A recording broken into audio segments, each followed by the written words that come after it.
Et dans l'actualité politique, l'émiettement de la gauche chez les Verts. Yannick Jadot vient d'être désigné candidat à la présidentielle. À la gauche de la gauche, Jean-Luc Mélenchon n'obtient pas l'aval des cadres du Parti communiste. Au PS, les doutes sont toujours aussi importants sur la légitimité d'une candidature de François Hollande. Et pendant ce temps, Emmanuel Macron continue de se préparer et de marcher. Sacré paysage à gauche, on en parle avec nos invités ce soir. Maud Vergnol, bonsoir. Et bienvenue, éditorialiste à l'Humanité. Avec nous également Christelle Bertrand, bonsoir. Journaliste politique auprès du site d'information Atlantico. Hélène Pilchowski nous accompagne, bonsoir. Bonsoir. Éditorialiste politique. Et face à vous, Frédéric Dabi, bienvenue et bonsoir. Bonsoir. Directeur général adjoint de l'IFAP. Alors mesdames, messieurs, avant d'entrer dans le vif de notre débat, on va revenir justement sur ce paysage à gauche, émietté, fragmenté. On voit tout cela avec Stéphane Amalian. La gauche avance, mais en ordre dispersé pour la présidentielle. Du côté du Parti socialiste, les tensions se cristallisent autour de la candidature toujours hypothétique de François Hollande. Le chef de l'État, fragilisé par les révélations des journalistes du Monde, doit faire face aux critiques dans son propre camp. Certains ministres, et non des moindres, envisagent même une candidature valse pour 2017. Le dernier en date, Jean-Yves Le Drian, ministre fidèle au président, considère le Premier ministre comme candidat naturel si François Hollande n'y va pas. Plus à gauche, le Parti communiste ne devrait pas soutenir la candidature de Jean-Luc Mélenchon. L'appel de Pierre Laurent n'a pas été entendu par la direction du parti. Une décision qui devrait diviser un peu plus les voix de la gauche lors du premier tour de la présidentielle. Mais pas de quoi décourager le leader de la France Insoumise qui est candidat déclaré depuis plus d'un an. Du côté d'Europe Écologie Les Verts, Yannick Jadot remporte la primaire. Son objectif, construire les victoires aux législatives et aux municipales et défendre une nouvelle écologie politique. Mais ce sera sans alliance avec le PS. Voilà, et c'est la dernière information, puisque ce soir, du côté d'Europe Écologie Les Verts, il y a donc le candidat écologiste pour la présidentielle, Yannick Jadot.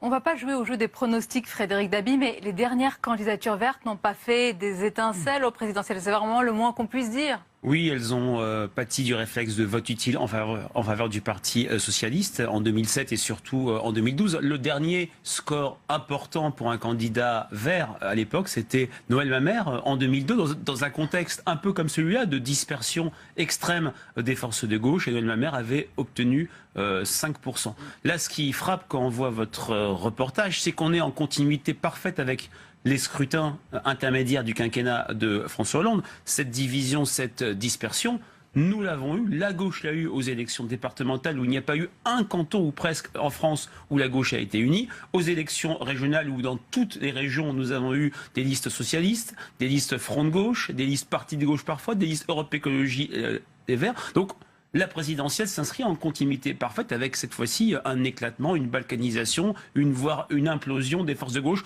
qu'on n'a quasiment jamais vu sous la Ve République. On va entrer dans tous les détails. Hélène Pilchowski, quel est votre regard sur ce paysage émietté, une gauche façon puzzle? Bon, la gauche est en difficulté, mais il faut quand même remarquer que ce n'est pas propre à la France seulement, hein. Il y a un grand problème idéologique de la gauche face à la situation économique mondiale, donc ce qui est la mondialisation de l'économie. Donc c'est extrêmement difficile dans un pays d'organiser, si vous voulez, une politique de gauche concrète qui puisse répondre aux attentes des électeurs et aux espoirs que la gauche suscitait auparavant. Quand la gauche se compare, elle peut se consoler un peu. La gauche, c'était, mais rappelez-vous même de la campagne de François Hollande, à chaque fin de discours, la même phrase ponctuait ses discours, c'était « je veux réenchanter le rêve ». Ça paraîtrait totalement ridicule aujourd'hui de prononcer ce type de phrase, si vous voulez.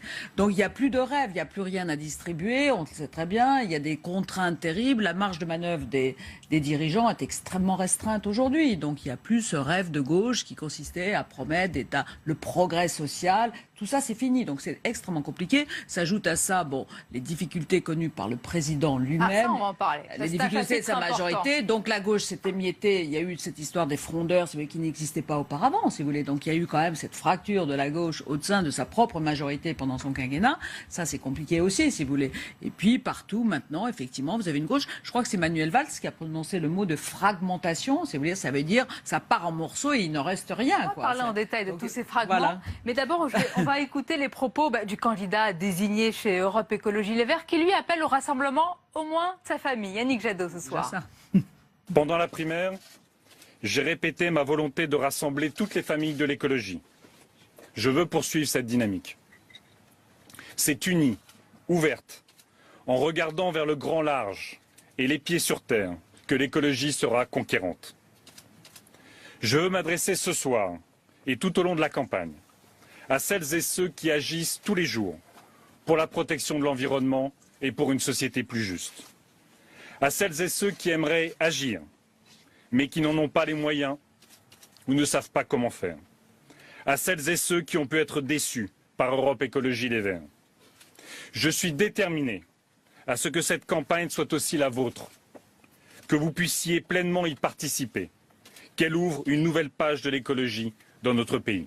Maud Vergnol, il est dans son rôle, Yannick Jadot, mais est-ce que vous considérez que c'est une candidature de témoignage, au fond, vu la difficulté, c'est même un chemin de croix, il faut qu'il ait les 500 parrainages, et puis comment va-t-il peser sur l'élection présidentielle ? Ça, sur la candidature de témoignage, c'est lui-même qui l'a dit, je crois même pas à demi-mot. Donc effectivement, c'est un risque pour son parti. Moi, ce que je pense sur Europe Écologie Les Verts, la difficulté qu'ils vont avoir, surtout au-delà des stratégies d'alliance, c'est l'espace politique. L'espace politique qu'ils n'ont plus tellement. Quand on voit sur l'espace politique écologiste à gauche, aujourd'hui, il me semble que pour une majorité de citoyens qui sont un peu soucieux des questions d'environnement, Jean-Luc Mélenchon est en train d'incarner ça. Il leur a mangé la laine sur le dos. Je ne sais pas si on peut dire ça, mais en tout cas, les enjeux écologiques sont dans le squelette programmatique de la France insoumise. Après, on peut saluer le fait qu'enfin, il y a des candidats à gauche qui rentrent en campagne, parce que juste un mot sur le paysage politique qu'on évoquait précédemment, ce qui est très inquiétant, moi, me semble-t-il, c'est que jusqu'à maintenant, la droite monopolisait complètement, avec les primaires, c'était aussi l'intérêt de leur calendrier, monopolisait complètement le débat public. Or, on sait que... Voilà, une campagne électorale se gagne aussi sur une victoire idéologique avant les élections. Et aujourd'hui, force est de constater que c'est la droite et l'extrême droite qui imposent leur thématique. C'est une réalité. Dans le débat public, ce qui est très inquiétant. Voilà. Christelle Bertrand, vous n'avez pas l'air d'accord, vous nous direz pourquoi, Hélène Pilichowski. Sur l'espace politique, moi je pense au contraire qu'ils l'ont parce que les questions d'environnement sont devenues extrêmement importantes. Je pense que les électeurs y sont sensibles de plus en plus. Leur problème pour moi, c'est la crédibilité. Chez les Verts, même s'ils sont sensibles à l'écologie. Et je pense que Cécile Duflot a une part de responsabilité énorme. C'est-à-dire quand on voit une ministre qui quitte un gouvernement au moment où on lui propose le ministère de l'environnement, ça pose un vrai problème de crédibilité. À quoi servent les Verts? Quels sont leurs engagements politiques? Quelles sont leurs convictions? Quelles sont leurs priorités? C'est cette question-là qui a été finalement tranchée dans le vote un peu sanglant du premier tour, où Cécile Duflot a été éliminée contre toute attente. Et aujourd'hui, la mission de Yannick Jadot va être extrêmement compliquée de rendre ce parti à nouveau crédible, à nouveau audible, et puis de le rassembler, parce que derrière, il y a des tensions humaines absolument extrêmement importante. Frédéric Dabi. Oui, je partage complètement ce qui vient d'être dit. C'est vrai que l'articulation, le défi pour Yannick Jadot, ça sera une articulation entre la gestion de cet exercice du pouvoir par Europe Écologie Les Verts. Je rappellerai, vous l'avez dit, que lorsque les Verts quittent le gouvernement au lendemain des élections municipales, une énorme majorité, on dépasse les 80, les 90% de sympathisants Europe Écologie Les Verts souhaitent le maintien au gouvernement. Et Cécile Duflot a payé auprès des militants sa participation au gouvernement et auprès des sympathisants qui ont pu voter son départ. Donc elle a perdu sur le tableau. Ce qu'il faut dire aussi, mais là ça paraît tellement loin, mais ça date d'il y a à peine 6 mois. On se souvient des velléités de l'entourage élyséen et de François Hollande de débrancher une candidature Europe Écologie Les Verts. Ça paraît loin compte tenu de la situation quasi désespérée de François Hollande, mais ça, il n'a pas réussi. Et la vraie différence, si on se réfère à ce qui se passait en 2011, où le Nicolas Sarkozy, plutôt impopulaire, avait réussi à débrancher toutes les candidatures alternatives à droite, Jean-Louis Borloo ou au centre, Hervé Morin, Christine Boutin, là, on est dans un paysage complètement contraire où il y a de plus en plus de candidatures. On parle d'une candidature d'un candidat du Parti communiste également. On va parler maintenant de la gauche et également des socialistes. Hélène Pilichowski, encore un mot sur le paysage. On va écouter à ce sujet la réaction de l'ex-ministre Nicole Bricq, aujourd'hui soutien d'Emmanuel Macron. La gauche unie, nous n'en parlons plus. La gauche plurielle a fait son temps. Je crois qu'il faut à la France une gauche ouverte. Et Emmanuel Macron renouvelle profondément l'offre politique. Ce qui est important aujourd'hui, c'est de renouveler le corpus idéologique de la gauche. On est dans une transformation du monde formidable et avec beaucoup de risques. Donc il faut un personnel politique qui soit capable d'aborder ces défis. Et je suis persuadée que l'élection présidentielle ne se remet pas à 2022. C'est maintenant qu'il faut défendre ces idées. Bye bye la gauche unie, bonjour la gauche ouverte, dit Nicole Bricq, incarnée par qui? Par Emmanuel Macron, selon elle. Est-ce que c'est en changeant les personnalités qu'on va rassembler la gauche? Il faut les deux. Il faut les deux parce que la crise, si vous voulez, que connaît aujourd'hui la vie politique française est due à deux phénomènes. Il y a effectivement un scepticisme à l'égard des idées classiques de la gauche, à l'égard du catéchisme marxiste. Ça paraît enterré. Bon, ce qui se passe au Parti communiste le montre, si vous voulez. Et puis, il y a aussi une grande méfiance et une grande déception à l'égard du personnel politique. C'est-à-dire que les dirigeants ne cessent de décevoir l'électorat. À tort ou à raison, d'ailleurs, parce qu'il y a quand même une mode qui consiste maintenant à démolir les dirigeants politiques, à peine sont-ils élus, si tu veux, à travers des instituts de sondage qui ne cessent de harceler l'opinion, si vous voulez, en leur disant, mais est-ce que vous l'aimez encore, est-ce que vous, attention, il est à moins 4, le président est à moins 4, il est à moins 3, etc. Bientôt, il va avoir une cote de popularité négative. Vous voyez ce que je veux dire? Il y a quand même une espèce de mode qui consiste, ce qu'on appelle le Hollande bashing aujourd'hui, c'était la même chose. Peut-être aussi le quinquennat, le temps médiatique et politique, l'instabilité des idées, la multiplication des médias, si vous voulez, de l'offre médiatique est devenue terrifiante. Donc il faut alimenter cette offre médiatique. Il faut bien trouver des scoops, il faut bien trouver des sondages qui sont regardés. Même la presse écrite, regardez le JDD, si elle n'a pas son sondage de dimanche, on a l'impression que le JDD n'a plus rien. Il n'avait pas dimanche dernier, là, non? Oui. D'ailleurs, ça nous a étonnés. Donc voilà, si vous voulez. Donc c'est vrai qu'il y a cette mode, mais je crois que Nicole Bricq a parfaitement raison. Alors pour l'instant, on n'entend pas Emmanuel Macron. Alors c'est étonnant de voir que tous les espoirs se focalisent sur Emmanuel Macron, qui est particulièrement silencieux, mais moi je pense qu'il va sortir du bois. Alors elle parle de la gauche unie. Certains pensent la gauche unie derrière aussi. La gauche unie dans les médias, c'est fini, ça, pour l'instant. Oui, la gauche ouverte, dit-elle. Vous avez raison. Peut-être derrière Jean-Luc Mélenchon, Maud Vergnaud. Expliquez-nous comment vous analysez ce week-end le vote du Parti communiste, en tous les cas des cadres du parti, de ne pas soutenir Jean-Luc Mélenchon. Alors d'abord, on entend souvent les cadres. C'était pas que les cadres. C'est une conférence nationale où il y avait des délégués des départements. Très bien, mais pas de militants en tous les cas. Ça sera aussi des militants. Il n'y aura pas une seconde étape où les militants. Bien sûr. Déjà, la première chose à dire, c'est que c'est un premier vote. C'est une indication, je ne le nie pas, mais que c'est les communistes qui vont trancher d'ici quelques semaines. La deuxième chose, je pense qu'il y a quand même aussi très importante à rappeler, et quand on a suivi les travaux, ça frappe quand même, c'est que quel que soit, je les ai suivis pour mon journal. Pour l'humanité. Quel que soit le choix qui a été fait, soit d'un soutien d'une candidature à Mélenchon, soit d'une candidature communiste qui puisse déboucher sur une candidature de rassemblement, c'est cet attachement commun à ce que leur organisation, ils se mettent au service du collectif face aux dangers que représentent la droite et l'extrême droite. On a du mal à voir le collectif.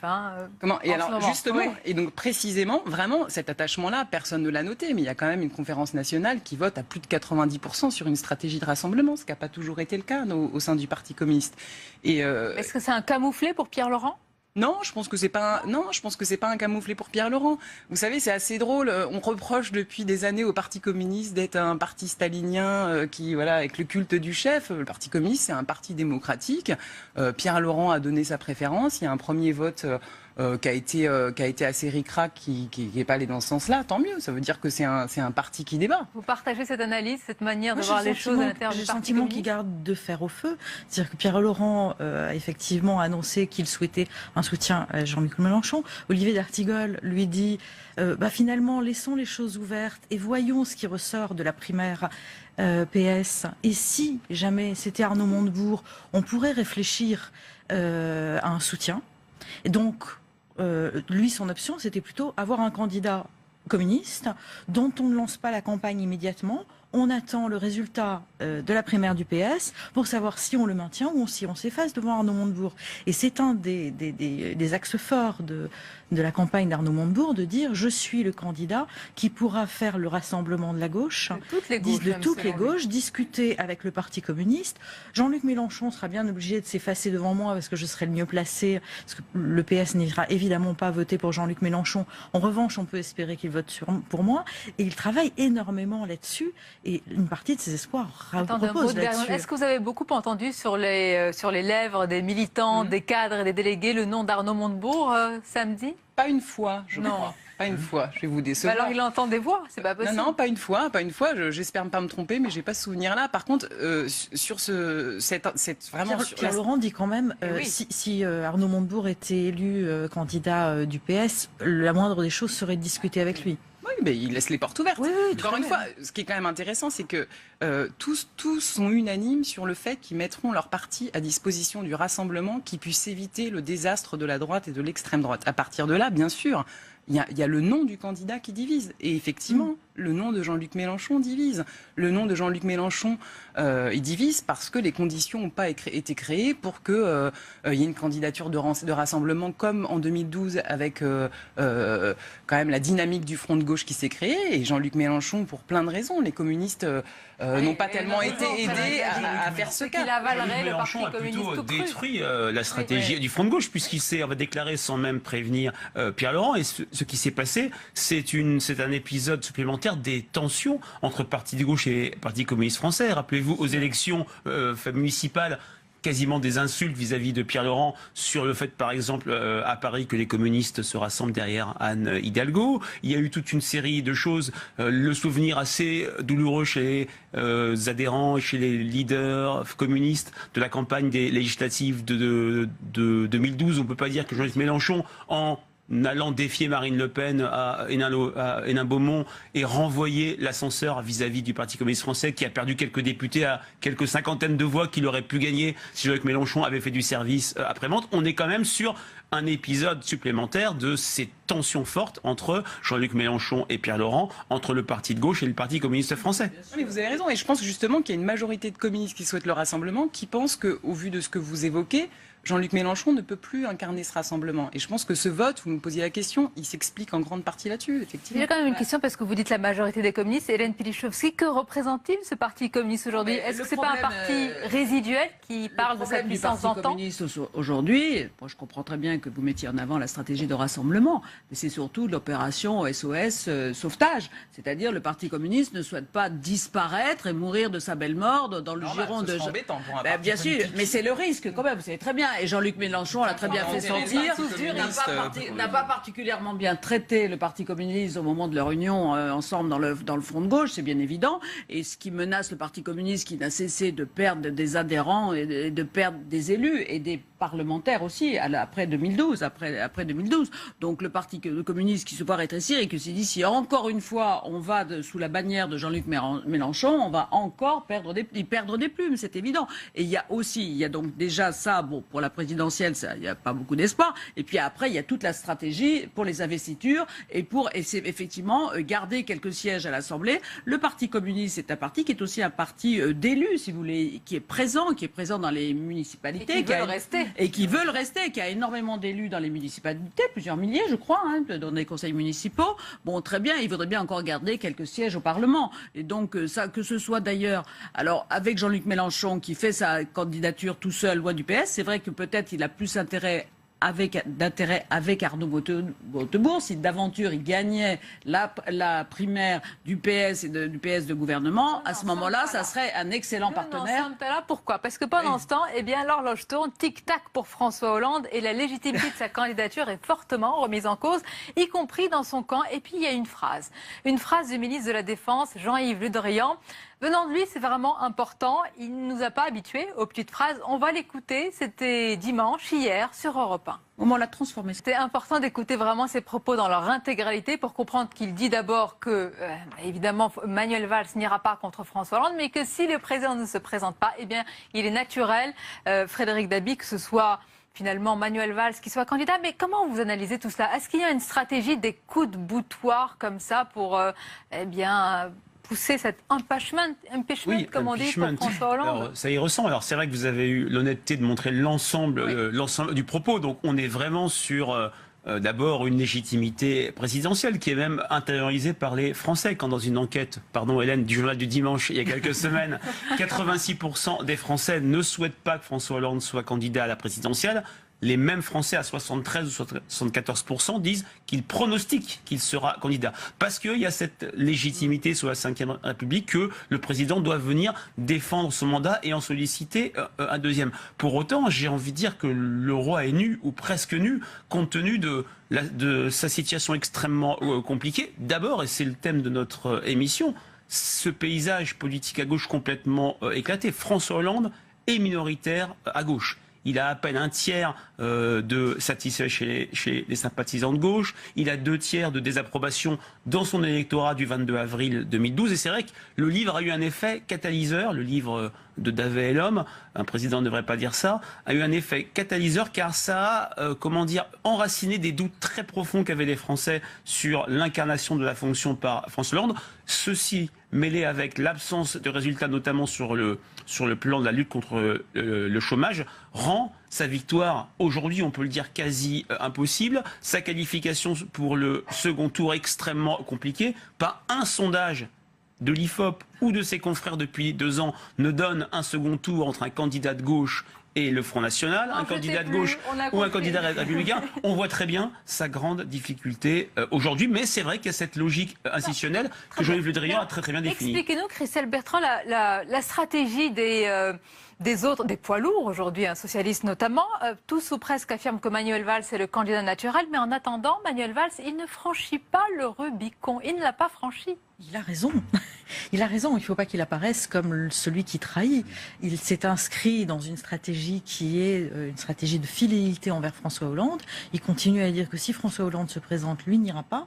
En même temps, on voit bien que son entourage met des petits coups, vous avez des coups de boutoir, mais l'entourage de François Hollande aussi. Parce que vous avez passé un extrait de l'interview de Jean-Yves Le Drian. Michel Sapin, quelques jours plus tôt, avait lui-même envisagé la possibilité que François Hollande ne se présente pas et a dit, dans ces cas-là, Manuel Valls sera le candidat naturel. Moi, j'ai le sentiment que l'entourage de François Hollande est en train presque de préparer le terrain face à un François Hollande qui, lui, imagine encore se présenter, mais eux ont lu le livre. Et qu'est-ce qu'il y a dans le livre? Ce livre est une bombe à retardement, c'est ce que disent les Hollandais, c'est que dans le livre, François Hollande dit à peu près l'inverse de tout ce qu'il a fait depuis 5 ans. Je prends un seul exemple, Notre-Dame-des-Landes, c'est lui qui met en place le référendum, qui va en permettre la construction. Dans le livre, il dit « Je suis contre cet aéroport ». Et je ne vais pas multiplier sur l'immigration, absolument. Je ne vais pas multiplier les exemples. Et ils se disent, mais comment va se passer cette campagne où chaque jour, on va lui rappeler qu'il a fait ça alors que dans le livre, il a dit ça. Et il ne peut pas contester ce qui a été dit dans le livre puisque les propos ont été enregistrés. Et tout le monde commence à se dire, mais est-ce que cette campagne est possible ? Comment mener cette campagne avec ce Hélène livre Filichowski, lui, il croit, il fait le dos rond. On dit que c'est la stratégie de l'Édoredon. Il attend, il laisse du temps en temps. Parce que tout le monde a pu constater depuis le début du quinquennat qu'il a le cuir particulièrement tanné, si vous voulez, et qu'il est redoutable dans cette capacité d'encaisser les coups et d'attendre et de voir ce qui va et de regarder les pions se positionner autour de lui et de réfléchir toujours en même temps, si vous voulez, en se disant si lui bouge comme ça, moi je ferais ça, etc. Il adore ça, il est très bon dans cet exercice-là, si vous voulez.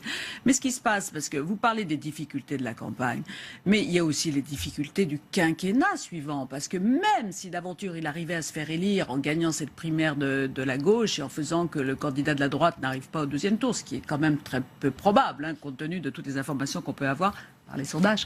Donc c'est clair, parce qu'on dit que François Hollande est minoritaire à gauche, mais le problème c'est que la gauche est minoritaire dans le pays aussi. Donc pour arriver au 2e tour dans le contexte actuel, pour François Hollande, c'est un double défi. Je vous fais remarquer. Bon, très bien. Donc si vous voulez, oui, voilà. Donc le quinquennat, non mais se faire élire, vous vous rendez compte, pour une fois arriver à l'Élysée, avoir au bout de 15 jours des sondages qui vont être terribles et qui vont, si vous voulez, rendre absolument impossible toute action sensée. Qu'est-ce qu'il va trouver? En train de nous dire qu'il vaut mieux éviter l'humiliation. Ce que fait son entourage, c'est que je pense que j'ai entendu Julien Drey l'autre jour, qui est un de ses proches, qui a toujours été proche, mais qui a pris un peu d'importance aujourd'hui dans sa relation avec François Hollande et ce qu'il en relate sur les médias. Il y a plus grand monde, alors il occupe l'espace. Voilà, il a repris, il est remonté un peu, en odeur de sainteté, et il disait, il n'est pas suicidaire. C'est-à-dire que effectivement, François Hollande attendra jusqu'à la dernière minute pour savoir, parce qu'il croit toujours en ses chances. c'est bien comme il est capable d'attendre le plus longtemps possible. Mais il n'est pas suicidaire. S'il est encore... Sauf que Maud Bernol, oui, il y a cette stratégie de laisser, comme on dit, du temps au temps, mais plus le temps passe, plus on a l'impression qu'il y a de véritables stratégies d'exfiltration du président pour qu'il n'y aille pas quand même. Et là, on parle de poids lourd finalement. Cette idée que Manuel Valls pourrait être candidat, elle infuse aussi peut-être au sein de l'opinion publique. Ouais, je trouve que, effectivement, je suis assez d'accord avec vous. Depuis la sortie de ce livre, qui a quand même ouvert les vannes, on assiste à un espèce de spectacle de fin de règne qui est quand même assez affligeant et sordide. Tout le monde le lâche et tout le monde va le lâcher parce que... il en reste. On peut compter les grognards. Il y a des généraux. Il va pas en rester beaucoup.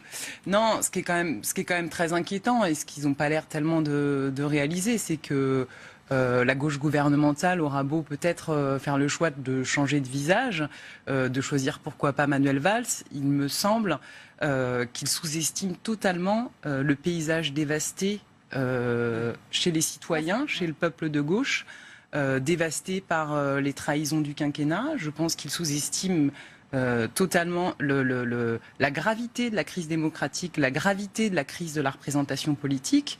Et qu'ils vont s'en rendre compte lors du prochain scrutin et que ça risque de faire mal. Frédéric Dabi, parce que beaucoup disent, d'accord, Manuel Valls, mais il est aussi comptable évidemment du bilan, il est le Premier ministre, il a été ministre de l'Intérieur, etc. Quelle différence finalement, à part la personnalité et le caractère ? La personnalité joue quand même, c'est-à-dire lui, on n'aura pas le soupçon de la main qui tremble, des tergiversations, mais je partage complètement ce que je veux dire et ça me rappelle une enquête de l'IFOP faite chaque année pour l'humanité sur l'identité de gauche. C'est vrai que la gauche est minoritaire dans le pays électoralement, mais lorsque dans cette enquête, on interroge des Français sur leur positionnement sur un axe gauche-droite, ils sont presque 47-48% à se positionner très à gauche, au centre-gauche. Il y a un problème d'offre et il y a un problème de mobilisation électorale. À chaque scrutin du quinquennat de François Hollande, à chaque scrutin intermédiaire, il y a eu une démobilisation de la gauche. La gauche est là, mais elle peine à se mobiliser car elle est très déçue. Dans cette même enquête, 3/4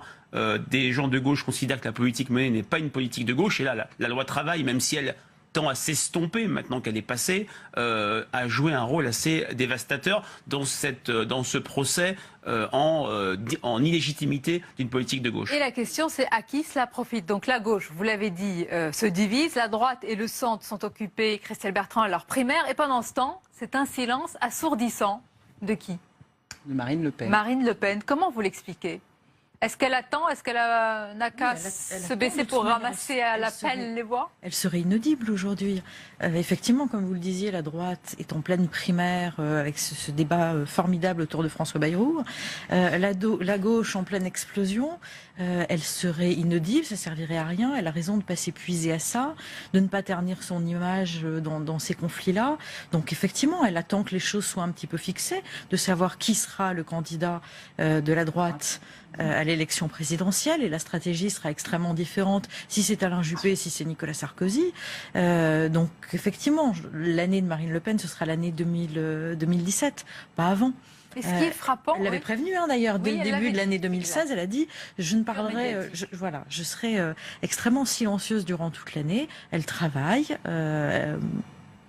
Oui, je suis entièrement d'accord. Je voudrais quand même rajouter, je sais que ça va peut-être pas plaire à ma consoeur de gauche, mais que ce quinquennat, il lui a aussi déroulé le tapis rouge. Quand on voit la désespérance dans les milieux populaires qu'il a créés, qui voulait tourner la page du sarkozysme, qui a voté au deuxième tour pour François Hollande pour plus de justice sociale, quand on voit l'explosion des inégalités, ça a préparé le terrain à l'extrême droite. Et la question aujourd'hui, et c'est ça qui va être intéressant, déterminant, c'est qu'il suffira plus de dire attention, il y a l'extrême droite. Que les gens, ils ont compris que ce qui prépare le terrain de l'extrême droite et ce qui nourrit l'extrême droite, c'est de participer au débat idéologique dans les termes tels qu'il le pose, ce qui est bien un problème. Voilà. Et ce qui fait débat aussi, avec Jean-Luc Mélenchon d'ailleurs, on n'a pas évoqué tout à l'heure les désaccords de fond, mais qui fait aussi débat là-dessus. Et que la manière de combattre le Front National, c'est de redonner de l'espoir dans ce pays. Voilà. Et il suffira plus de dire, et je pense qu'ils ne l'ont pas encore réalisé, il suffira plus de dire attention l'extrême droite. Les gens maintenant, je pense, sont au courant de la manière dont on combat l'extrême droite, c'est de redonner de l'espoir dans ce pays. D'ailleurs, l'extrême droite a toujours. Je ne sais pas ce qui devait me déplaire dans ce que vous venez de dire. Ah bah ça va, il y a que le quinquennat de François Hollande a été oui, sans doute, mais sur la gauche, je vous fais juste observer que le Front National a pris toujours des voix, elle s'est toujours développée sous les gouvernements de gauche, malheureusement pour la gauche, malheureusement pour la France, sans doute, mais c'est un fait quand même. Bah oui, ça c'est certain. Et quand vous disiez tout à l'heure au début de l'émission que enfin on allait pouvoir parler un petit peu de la gauche parce que le paysage médiatique était mobilisé par la droite et l'extrême droite. Il se trouve que depuis les grandes vacances, on peut dire, depuis la rentrée, comme on dit chez les enfants, on n'a pas vu, ou quasiment pas vu, Marine Le Pen. Donc rien n'a été mobilisé par l'extrême droite. Les primaires à droite, c'est un silence assourdissant. C'est autour de ces idées que s'organisent les débats politiques. Hélène Pilichevski, Frédéric Dabi, les primaires à droite et à gauche, Marine Le Pen les décrit comme une sorte de bataille de chiffonniers qui contraste, dit-elle, avec le calme supposé du Front National. Est-ce que finalement le fait qu'il n'y ait pas de primaire au Front National montre que c'est un pôle de stabilité, de tranquillité apparent ? En tout cas, elle peut défendre cette idée, car le Front National est plutôt sur une logique en fait traditionnelle et où il y a un candidat naturel qui est le chef du parti, comme en fait à une époque Georges Marchais, secrétaire général du Parti communiste, était élu, était en fait désigné candidat à la présidentielle, ou Jacques Chirac, ou François Mitterrand. C'est vrai que de ce point de vue-là, la primaire qui peut recéder des pièges, puisque dans une primaire entre des candidats relativement proches, à une double logique de surenchère, une logique de distinction, ce qui peut donner le spectacle de la division ou des affrontements. On l'a vu fortement lors du deuxième débat, et je pense qu'on le verra sans doute peut-être plus fortement lors de la primaire socialiste. De ce point de vue-là, on ne peut pas dire qu'elle est tort. Pour conclure, peut-être Christelle Bertrand, et mesdames, elle fait campagne sans faire campagne. Finalement, Marine Le Pen, elle se voit déjà qualifiée au second tour. Elle a raison. D'après ce que disent les sondages, elle a vraisemblablement raison. On y revient. Je ne sais pas si vous avez remarqué. Elle a vraisemblablement raison de Il y a des Français qui... Je pense qu'elle est présente à travers les sondages. Elle va avoir, ce qui est intéressant, c'est qu'elle va avoir le même problème à résoudre que finalement les autres partis politiques. C'est qu'au Front National, effectivement, c'est moins visible puisqu'il n'y a pas de primaire, mais il y a aussi une querelle sur la ligne politique. Est-ce qu'on est sur la ligne de Florian Philippot? Elle n'a pas encore est tranché sur la ligne de Marion Maréchal Le Pen? Moi, j'ai le sentiment que c'est pas encore tranché.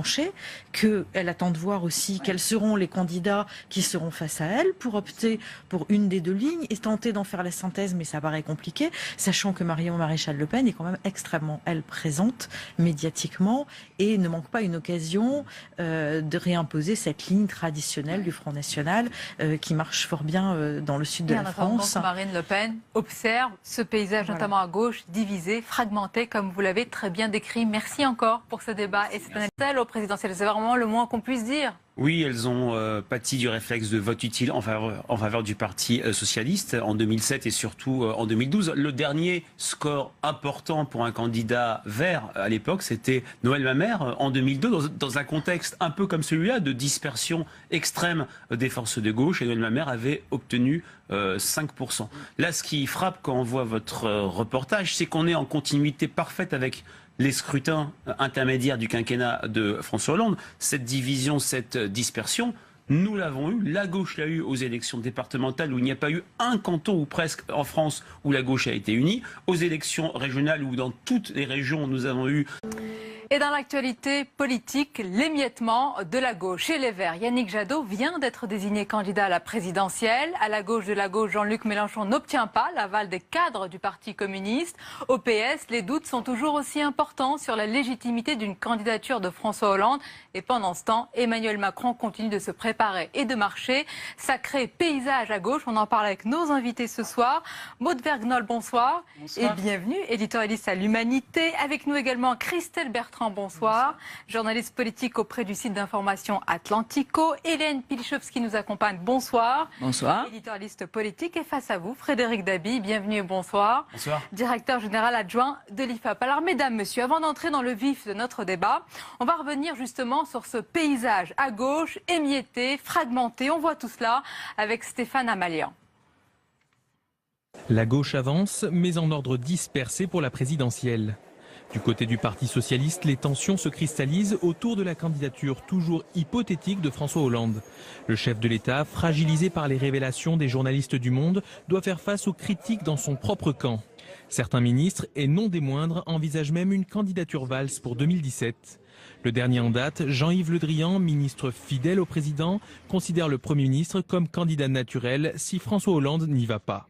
Plus à gauche, le Parti communiste. Des listes socialistes, des listes front de gauche, des listes partis de gauche parfois, des listes Europe Écologie Les Verts. Donc la présidentielle s'inscrit en continuité parfaite avec cette fois-ci un éclatement, une balkanisation, voire une implosion des forces de gauche qu'on n'a quasiment jamais vu sous la Ve République. On va entrer dans tous les détails. Hélène Pilichowski, quel est votre regard sur ce paysage émietté, une gauche façon puzzle? Bon, la gauche est en difficulté, mais il faut quand même remarquer que ce n'est pas propre à la France seulement, hein. Il y a un grand problème idéologique de la gauche face à la situation économique mondiale, donc ce qui est la mondialisation de l'économie. Donc c'est extrêmement difficile dans un pays d'organiser, si vous voulez, une politique de gauche. Ne devrait pas soutenir la candidature de Jean-Luc Mélenchon.